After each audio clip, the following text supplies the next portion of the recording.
Prosiguiendo con los métodos de determinación de edades, seguimos ahora con los de edad relativa. El primero de estos métodos es el uso de fósiles índice. Un fósil índice es una especie fósil bien conocida cuyo rango de existencia está bien delimitado. Es decir, no es muy amplio y su sola existencia de este fósil en un estrato nos puede decir la edad de ese estrato, ¿sí? Eso es lo importante de estos fósiles. Para hacer un fósil índice debe de reunir tres características. La primera es que tenga una evolución rápida y a saltos, es decir, que encaje un poco con la teoría saltacionista de la evolución, en la cual haya cambios notables entre un momento geológico y otro.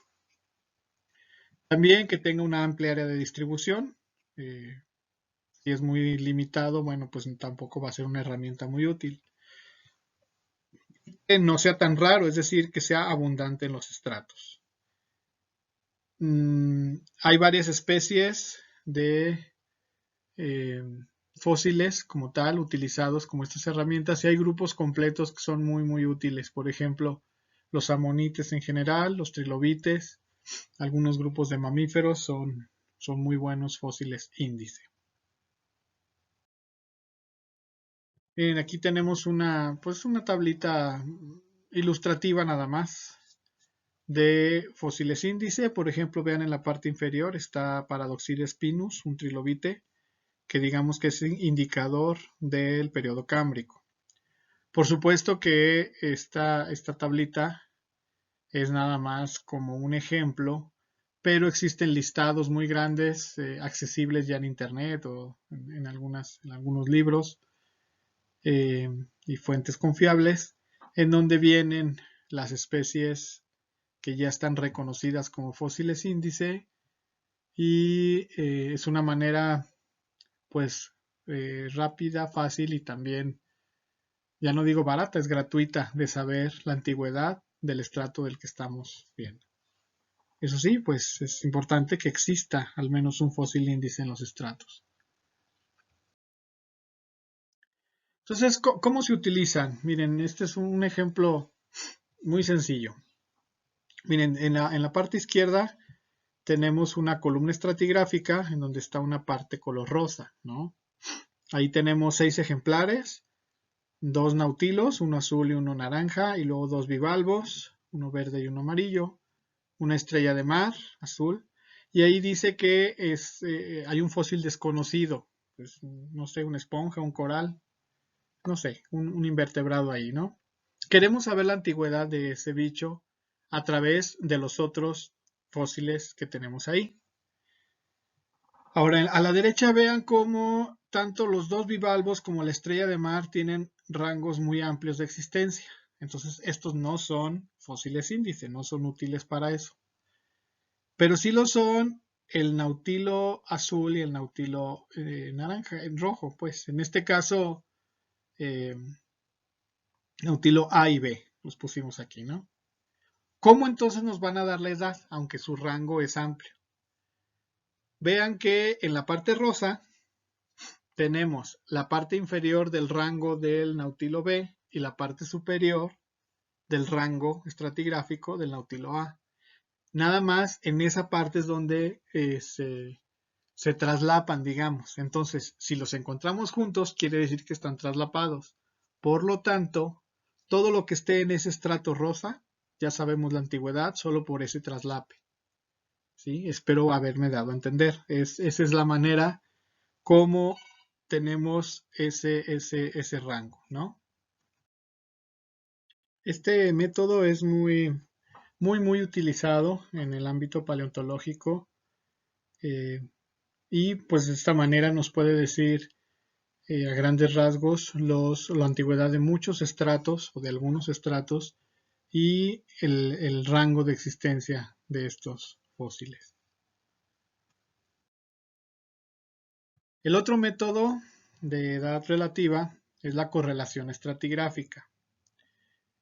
¿Qué es la correlación estratigráfica? Es el establecimiento de la equivalencia entre diferentes perfiles estratigráficos. Y me refiero a la equivalencia entre antigüedad eh, y características compartidas, ¿no? Entre los conceptos que hay que manejar para la correlación estratigráfica está, por ejemplo, el estratotipo. Al igual que existen los tipos en biología, y me refiero al ejemplar tipo, que es el que da las pautas para decir que un ejemplar pertenece a una especie o no.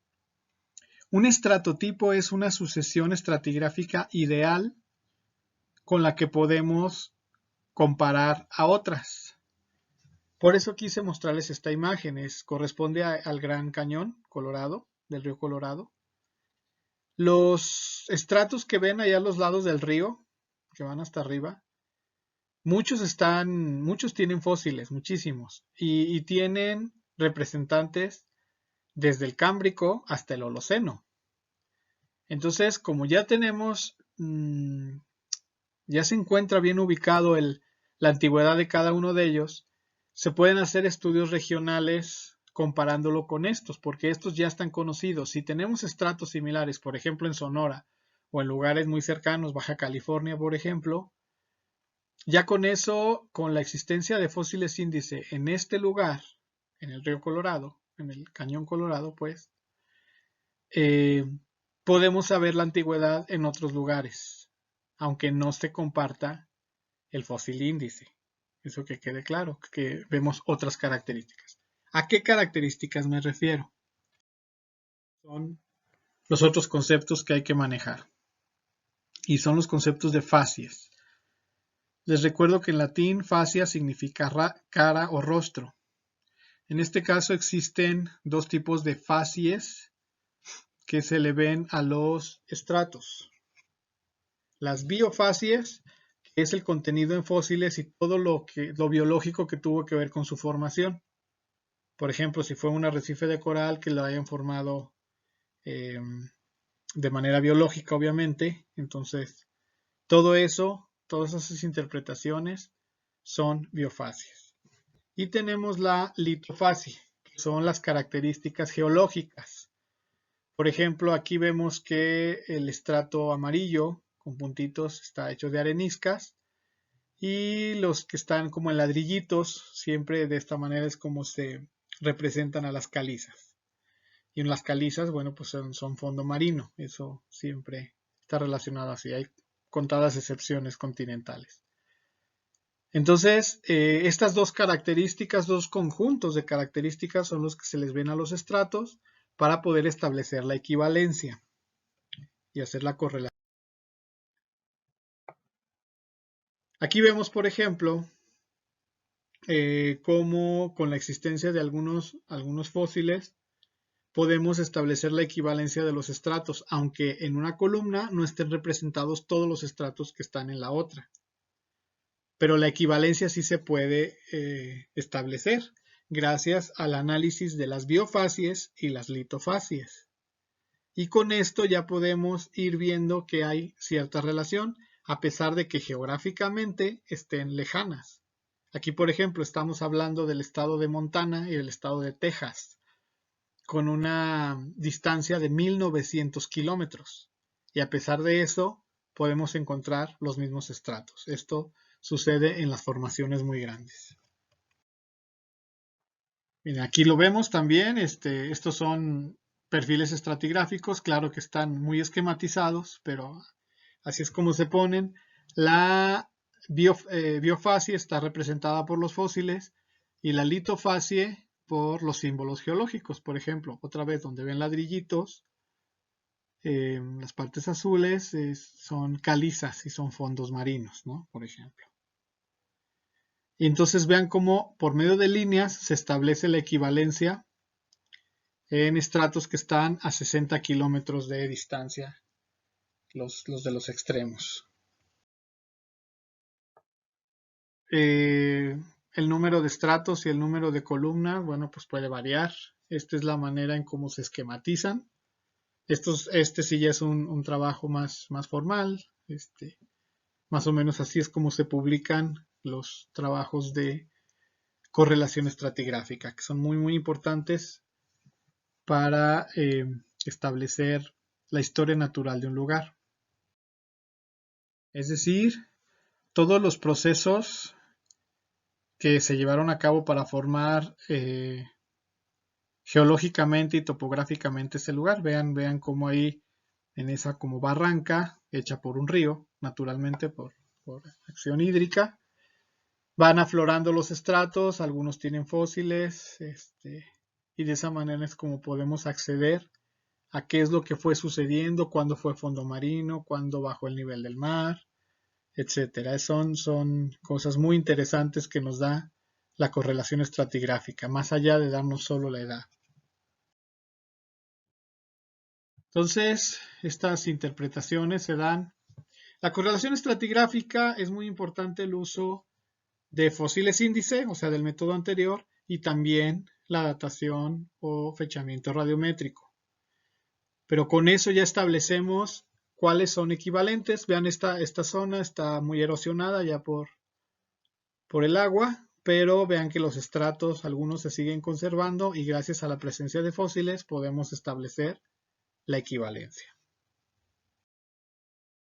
Vean, este es otro trabajo formal, es un corte geológico de una zona en donde los estratos han sido como comprimidos, quizás por movimientos tectónicos, y así es como se establecen. Se hizo una serie de columnas, en este caso hay 4 columnas, la F1103, 02, 01 y la F1203 en diferentes puntos, y se establece la equivalencia entre ellas y de esa manera ver qué es lo que sucedió con todos estos accidentes geográficos.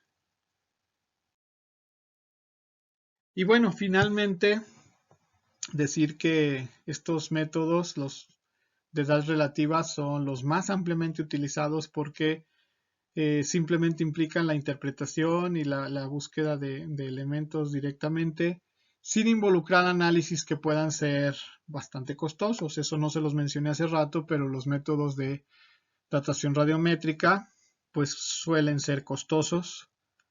Cada análisis a veces se tiene que priorizar qué material analizar porque pues resultan bastante caros. Entonces, si se fijan en esta imagen así a grosso modo, pueden ver cómo las interpretaciones se dan a partir de los principios que hemos estado viendo, del uso de fósiles índice, de la manera de interpretar las capas geológicas, ¿sí? Entonces, pues es una labor muy interesante. Y bueno, pues en cuanto a paleontología estratigráfica, esto es todo. Muchas gracias.